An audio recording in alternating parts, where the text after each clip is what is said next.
Sabi ni Senator Marcoleta kahapon, ligtas ka na. Hindi po ito totoo.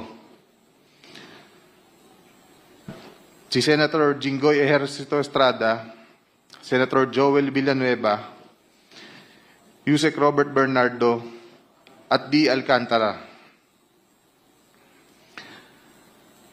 Si Senator Jinggoy po ay nagbaba ng 355 million ngayong 2025 sa mga ilang projects sa Bulacan.